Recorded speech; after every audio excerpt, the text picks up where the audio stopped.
Bonjour à tous! Hello everyone! Magandang araw sa inyong lahat. Welcome to our podcast, Pinay Wiwi. We are a group of Filipino wives living in France who aims to share our experiences. Je m'appelle Kim.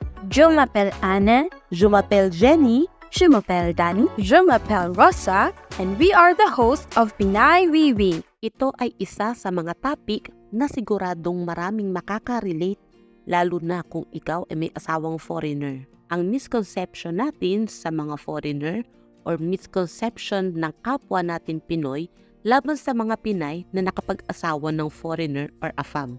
Nasabihan ka na ba na may isang Pinay na naman na nakaahon sa hirap? Ang swerte mo naman at nakapag-asawa ka ng foreigner. Or yung salitang gold digger or yung uy mayaman ka na kasi may foreigner ka na. Paano mo ba ina-address ang mga issue na ito? So, unahin na muna natin yung kay Sis Rosa. Sis, have you ever encountered or experienced na nakarinig ka ng mga ganitong salita from Filipina or Filipino or even relative ng partner mo or friend ng partner mo? Yes. Although hindi siya direct na nasabi, pero nasabi sa akin ni Habi yung term, yung gold digger. Kasi 'di ba, kadalasan yung mga foreigner, iniisip nila sa mga Pinay na nakapag-asawa ng mga foreigner na puro pera lang hanap, 'di ba? Isa 'yun sa parang na-branded na tayong mga Pinoy as gold digger sa mga sinauna pang mga generation. Kasi yung kadalasang nasa balita, mga naririnig natin, kaya nung una talaga, pinakaunang kinatatakutan ko nung nagka-foreign partner ako. Isa sa mga nasasabi ng mga tao, wow, ang swerte mo naman. Foreign yung partner mo, may AFAM ka. Yung ganon. Tapos, ako minsan parang nasa isip ko, swerte din naman siya sa akin kasi may trabaho din naman ako, di ba? Di ba? Kasi independent person din naman ako. May sarili akong mga binabayaran, mga ganun, may sarili akong pera. Bakit parang feeling ng lahat, ako yung maswerte na nakapangasawa ng foreigner, di ba? So parang feeling ko, ang unfair naman ng mga tao, parang iba yung tingin nila sa mga Pilipino talaga. Tapos feeling din nila, baka pera lang ang habol, mga ganon. Kaya ko naman magtrabaho, may trabaho naman ako, parang ganon. So parang iniisip ko na lang na hinahayaan ko na lang ba, parang kiber na lang sa kanila. Wala na akong pakialam sa sasabihin ng ibang tao. Nung pumunta nga siya sa Pilipinas, nung first time niyang dating doon sa Pilipinas, tinitingnan kami ng mga Pilipino na nakakasalamuhan namin sa daan. Same. Mula ulo hanggang paa talaga yung tingin nila, like, hindi mo alam kung ano nasa isip nila, di ba? Kasi hindi naman nila pwedeng sabihin sa'yo. So, ayun na nga, parang sama naman nila makatingin. Ang ganda ko naman Mata pa lang judge na. Kasi nagagandahan. Yung asawa ko nagagandahan sa akin. Ayun, yun na nga. Kaso lang, minsan sinasabi ko din sa kanya, sa asawa ko, be prepared pagdating mo dito sa Pilipinas kasi may mga mata talagang malikot, titingnan ka talaga mula ulo hanggang paa kasi yun na yung nakasanayan ng mga Pilipino sa pagtingin nila sa atin. Aside din dyan, dito naman sa France, minsan din na nasabihan din kami nung dumaan kami, nagbabakasyon kami dun sa Salé-Touquet, sa north ng France. Nasa beach kami. Tapos, meron ding mga teenager, nakasalamuhan namin. May sinabi din sila in French, hindi ko lang alam. Tapos, iba pala yung meaning dito. Kasi 'di ba maliit akong babae, tapos si Habi ang tangkad niya. So, iba yung dating, medyo green siya, di ko na lang sasabihin. So, iba yung dating. Oo. Parang meron na kaming idea. Kaya nga, so ayun, nakakatawa siya na misconception sa amin. Pero okay lang din kasi at least hindi ko pa alam yung French word na sinabi nila. Hindi ko tanto yung parang Mean. ano yan? Mean word na nasabi nila sa akin. So, ayun, okay lang din. So, pero hindi naman ako nakarinig na sabihan na may isang Pinay naman na nakaahon sa hirap.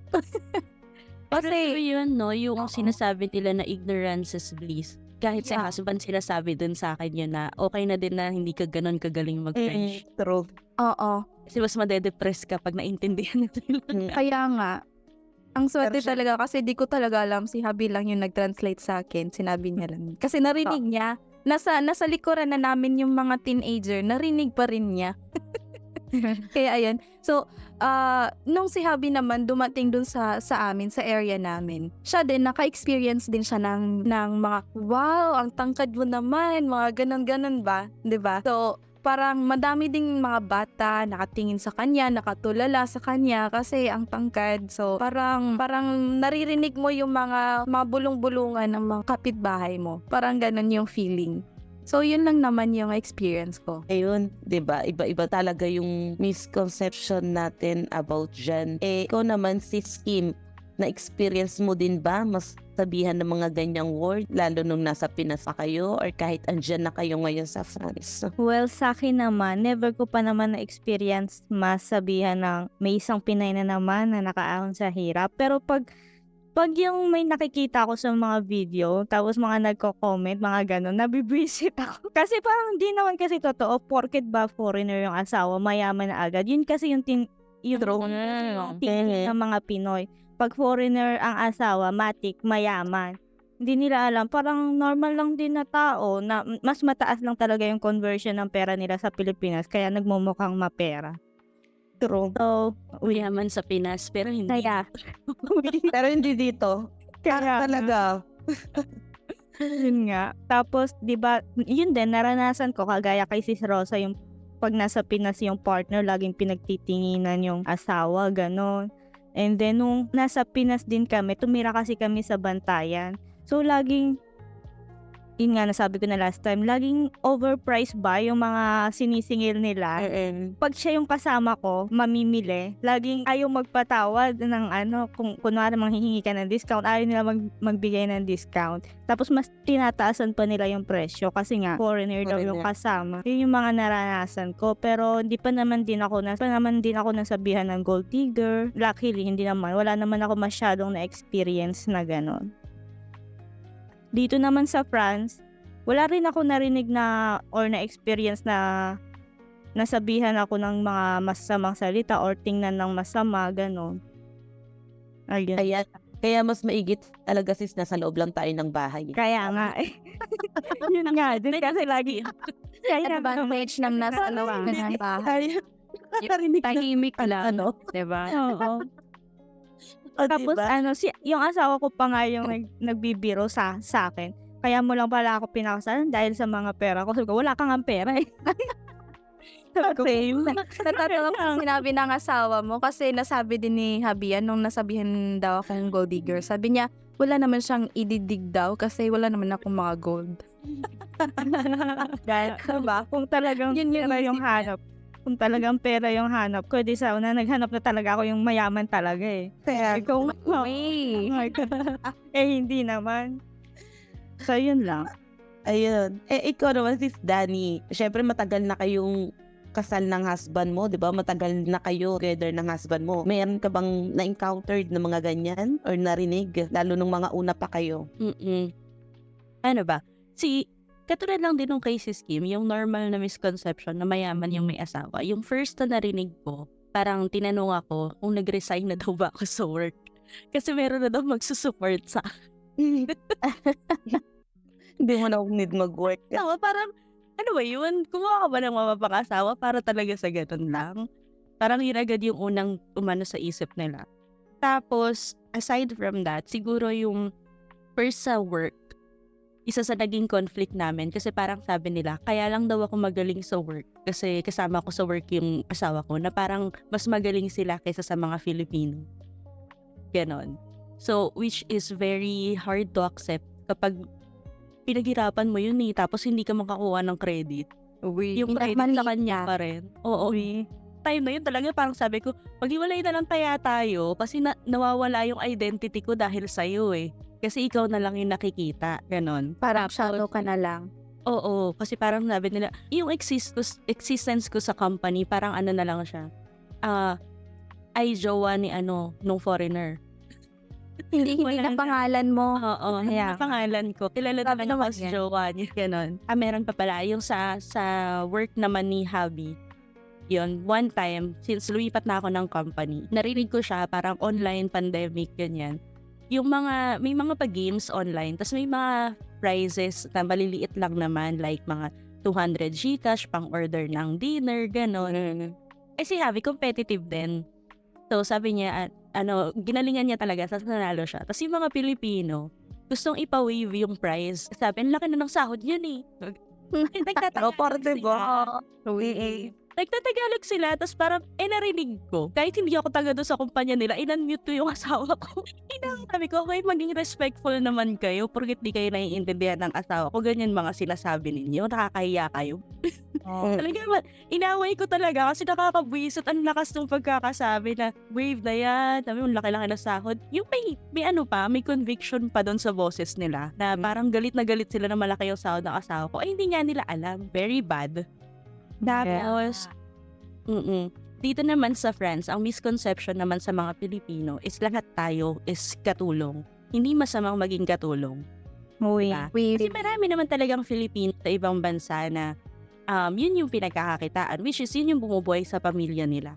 Uy, yung iba naman, stepping stone nila yun. Oo, stepping stone, ganyan. Kasi Tulong, babysitter, mga gardener na profession dito. sa atin, parang okay yun kasi flexible tayo, kaya natin gawin lahat ng profession na iatang nila sa atin. It's just that, ito yung trabaho na walang tumatanggap sa iba. Mostly, Filipino yung tumatanggap kahit na-graduate tayo, na meron tayong diploma.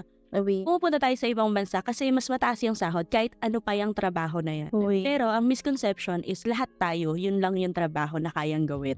Kasi parang sa family ni Javi, yun yung naging nila. Nagulat sila na nagpareho kami ng posisyon ni Javi, gano'n, pareho kami ng alam. Minsan si Javi sobrang yabang pa na sinasabi na mas magaling ako sa kanya. May mga gano'n. Proud na proud sa'yo. Proud na Oo. proud. Siya lang yung may confidence sa akin. Ayun, yun Okay lang naman. Kasi pinoprotect mo din naman yung hobby mo nung nandito siya sa Pilipinas. Nandun siya sa Pilipinas. True. Ano lang kami, proud kami sa isa't isa. Uy. Kaya nga, yan naman dapat, di ba? Yeah. Love your own. True. yun lang naman sa akin. Pero even before, nung wala pa akong jowang foreigner, naririnig ko na yun madalas kapag nakakita kami. Kasi di ba sa BGC, maraming foreigners. Uy. Maraming mga, Galing yung word na AFAM eh. oo. Yeah. Tas, parang siya, pag naglalakad kami ng mga office mates ko before, may mga ka-office mate ako na nagsasabi, kada may masasalubong kami na foreigner, tapos nakasexing damit yung babae. O, isang kababayan na naman natin na nakaahon sa kahirapan. Naririnig ko siya, pero sa akin, hindi pa naman nila nasabi. Kasi sasampalin ko sila ng pera. Charot. Marami naman palang pera to. Sa akin, babatuhin ko sila ng barya eh. Marami palang Bakit pera yan? pantampalit to. Yun lang ayun naman sa akin. Ikaw naman, Sis Ana, ano naman experience mo about dito sa ganitong topic natin? Ako, marami. Marami. Hindi naman. Ako, naririnig ko lang sa mga kaibigan ko, sa kamag-anak or something. Hindi lang naman sa mga Pinoy. Naranasan ko rin sa side ng asawa ko. Pero dun tayo sa kapwa natin Pinoy. Nung nasa Pinas ako, naranasan ko na yung mga kapitbahay namin. Siyempre, galing akong Georgia. First meet ko sa asawa ko. Tapos pagbalik ko, alam nyo ba sabi, ng mga kapitbahay namin, ma'am, kasi teacher ako, di ba? Ang tawag nila sa akin, ma'am, sa mga kapitbahay namin, ma'am, chocolate ko, di ba? Ma'am, hingi agad. Oo, hingi agad yung Ayun naman chocolate. talaga yung sa atin, di ba? Pag may Oo. dumating chocolate agad eh. Oo, chocolate Pasalubong. agad. Tapos, pasalubong, ma'am. Ma'am, mayaman ka na. Diba? Hihintayin ko yung mo Sabi ko, anong mayaman? Sabi ko, ha? Yung asawa ko is APAM. Oo, nakatira sila sa ibang bansa pero hindi po sila mayaman.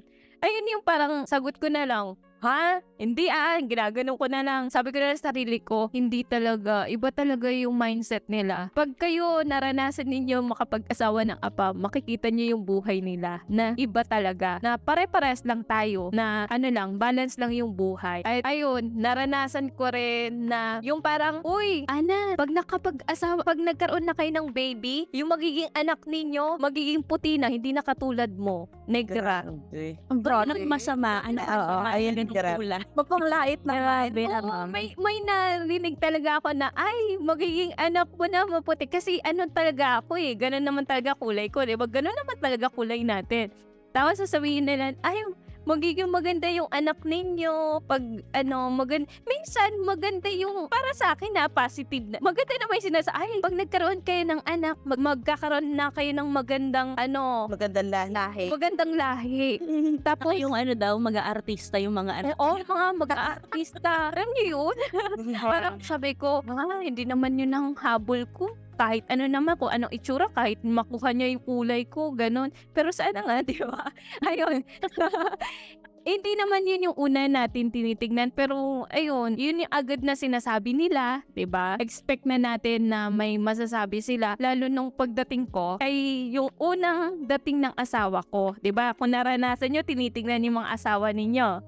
Di ba, pagdating nila sa Pinas. Hindi na Parang kasi. Oo, 'di ba? Nung tinignan nila yung asawa ko, nagulat na lang ako merong iba na ang tingin kasi sa mga apa, matatangkad, 'di ba? Uy. Matatangkad. Ang asawa ko kasi hindi siya yung katangkaran. Height ko lang, yung tamang height lang. Tapos sabi nung mga kakilala ko or sabi nila, ay, akala ko yung asawa mo matangkad. Kasi 'di ba gano'n naman talaga mga apa.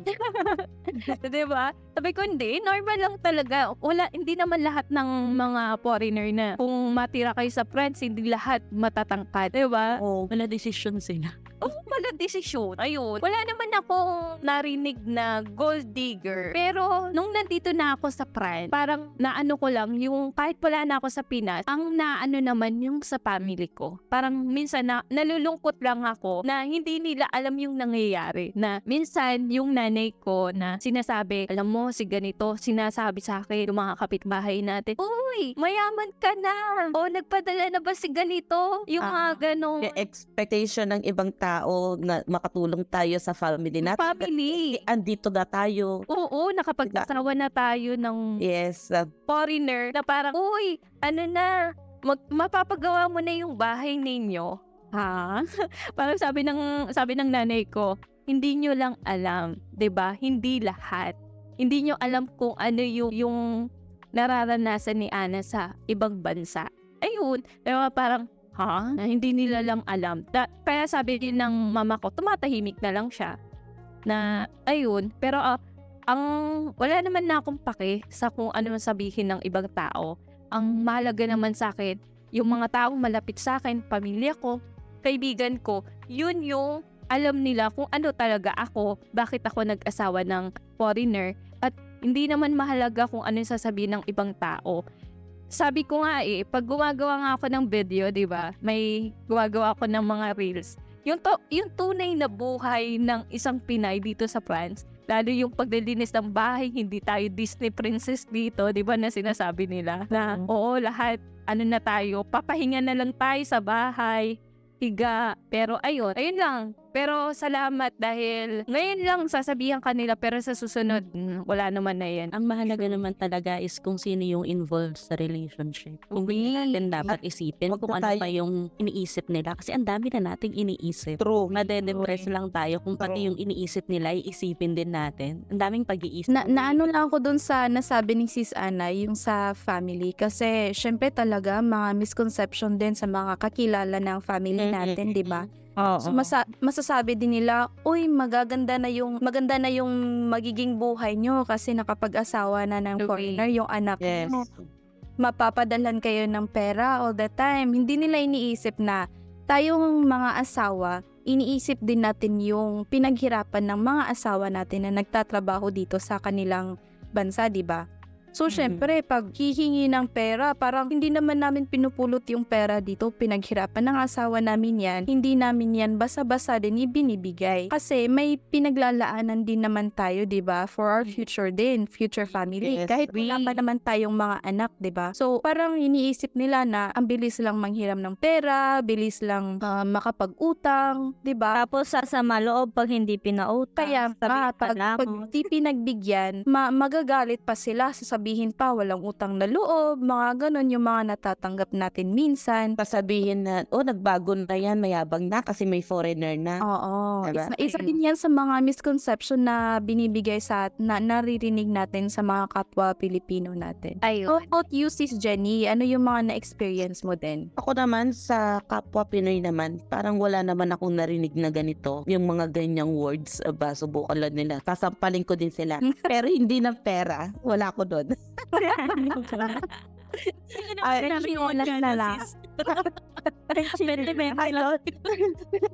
ayun na nga. Wala akong narinig, parang happy pa sila. Mga friends ko happy sila na may asawa akong foreigner. Yes, siguro hindi ko lang naririnig pero may nagsasabi. Pero wala naman akong pake. Gaya nga ni Sis Ana, bakit ko pa iintindihin yung mga ganun? May sarili-sarili na tayong problema, hindi na natin kailangang intindihin yung sasabihin ng iba. Hindi na tayo mga bata na magpapa-apekto sa kada maririnig natin. Mag-focus na lang tayo sa mga sarili natin, sa buhay natin, sa future natin. Mas magiging maayos pa yung buhay natin ng ganun kaysa papakinggan natin yung mga sasabihin nila. Pagdating ko naman dito, sa Pinoy, wala akong masyadong narinig na ganun. Pero sa relatives ng asawa ko, yes, madami. Parang halos lahat sila. Kasi una pa lang, LDR kami, diba? Oo, nagbibigay siya, tumutulong siya sa akin nung time na nasa Pinas pa ako. So, isip-isip nila at naiintindihan ko naman sila kung bakit. Syempre, as a mother, kasi mother ng asawa ko, ganun yung tingin sa akin noon, na pinipirahan ka lang yan, hindi pa naman kayo nagkikita, bakit nagpapadala ka dyan, bakit ganon. As a mother din, kung anak ko din siguro yung ganon in the future, syempre sasabihan ko rin yung anak ko. Masakit lang sa akin noong una kasi sabi ko, hindi niya naman ako kilala eh. Bakit niya ako ginajudge na ganon.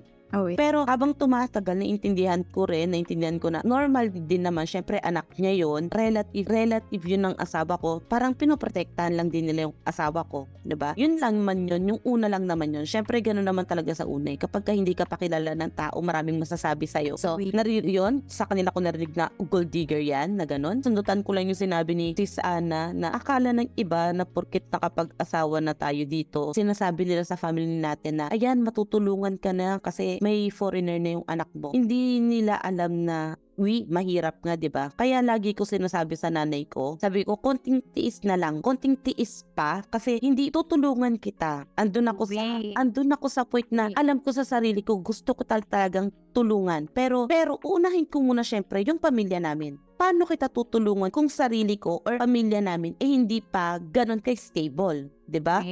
So sabi ko, hintay ka lang ng konti, darating tayo dyan na matutulungan din kita. Kasi alam ko may nagsasabi or merong naririnig yung nanay ko na, bakit andyan ka pa rin yung anak mo, may foreigner na hindi ka ba tinutulungan? Syempre alam din naman ng nanay ko na may kanya-kanya rin kaming problema dito.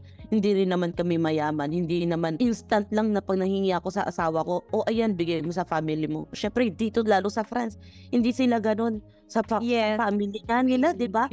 Sa family nga nila, hindi sila yung talagang nangihingi ng tulong eh. Na sila pa pinipigyan, diba?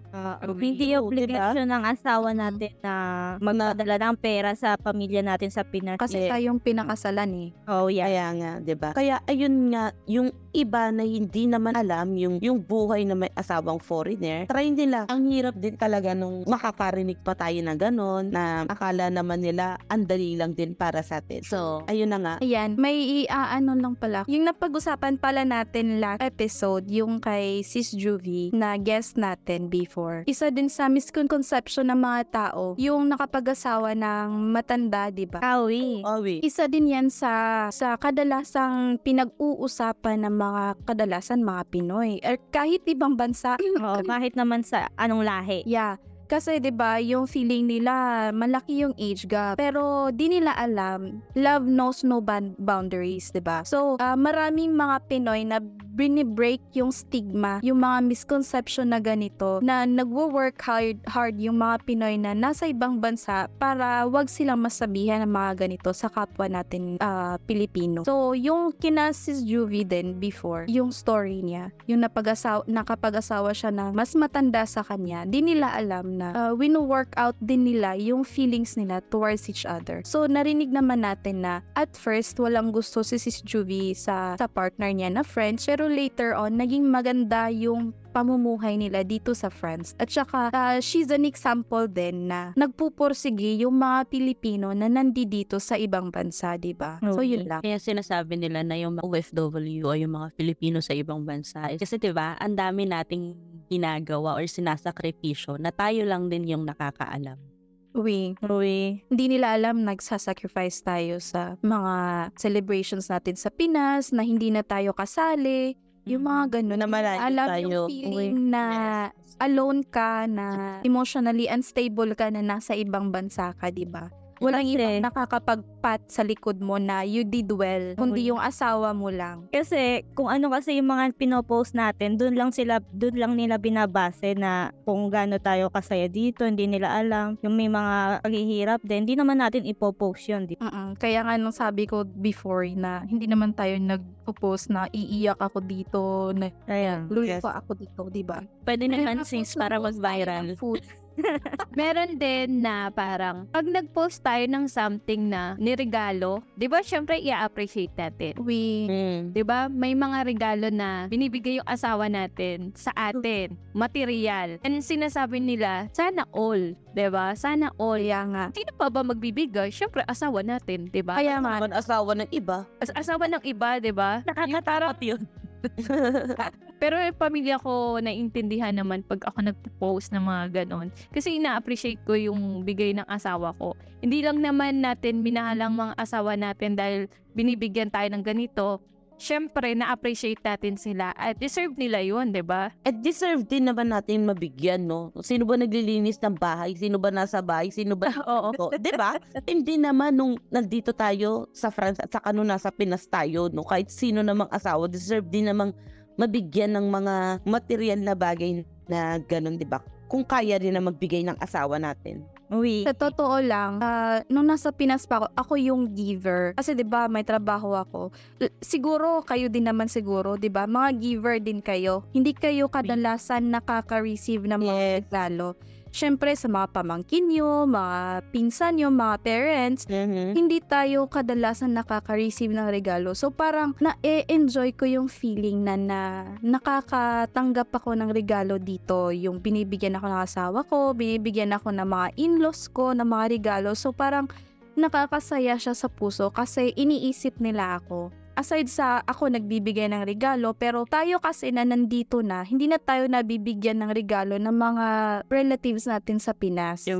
So, yung nagbibigay lang sa atin ng regalo, syempre, walang iba kundi yung asawa natin, di ba? Kesyo, binigyan tayo ng ganito, deserve din natin to, gaya ng sabi ninyo. Ako sis, nagde-demand ako sa pamilya. Nag-demand ako, sis. Nag-try ako mag-demand, pero yung sister ko lang, yung mahal ako ng sister ko. Binigyan ako Sabi ko. alam mo ba, pinadalhan rin ako ng sister ko ng pera para pambili ko daw ng regalo ko for Christmas last year. Diba? Hindi yan alam ng mga tao outside ng family natin. Ang alam lang nila, tayo lang yung nagpapadala. Diba? Tayo lang yung finance. Hindi nila alam na need din natin. Natatawa ko Family sa din natin, they're making Oo. efforts. Natatawa ko sa sa feeling ba na para na-exchange gift kami ng sister ko kasi pinadahan ko siya ng pera pang regalo niya. Pinadalhan niya din ako ng pang regalo ko. Sana na lang pala binili na lang namin isa't isa. Pero nagpadala kasi ako sa Pilipinas. Tsaka yung feeling na yung balikbayan box. 'Di ba? Pag-uusapan din natin to kasi 'di ba kadalasan sabi nila, "Oh, nagpadala ba ng balikbayan box yung anak mo sa labas?" Ganon. So, nagpadala last year for December sa Christmas. Sana isip din nila, mahal yung bilihin dito. So, kaya kailangan talaga pag-ipunan mo muna every month yung bibilhin mo, saka ka pa makapagpadala dun sa Pilipinas. Hindi madaling bumili ng mga kung ano-ano dito para ipadala sa Pilipinas, ha. Kailangan mo pa maghanap ng mga discount, ganon. So, ayun na nga, di ba? Kanya-kanya talaga at marami talaga tayong naririnig na misconceptions, lalo na sa mga kapwa natin Pinoy. At na-explain naman natin siguro, lalo na sa mga listeners natin, na hindi ganun kadali at hindi naman din totoo lahat ng mga nasasabi nila. No, pwede naman na yung iba totoo do sa misconception, pwedeng sa atin hindi siya applicable. Pero kasi 'di ba yung stereotypes, yun yung tawag nila doon, stereotypes na pwedeng totoo, pwedeng hindi, pero wag tayong kilalanin based on those stereotypes. Yes, wag i-generalize. And for our listeners, pwede nyo rin i-share sa amin yung worst experience niyo or yung mga misconceptions that you've experienced regarding having a foreign partner or being a partner of a foreigner. If you finished listening to our episode, don't forget to like, share, and subscribe on our channel. Let us know your experiences in the comment section below. If you have suggestions for a topic, we can do a special episode for you. Our next episode will be posted on Friday, 5 p.m. European time. Merci beaucoup et à bientôt!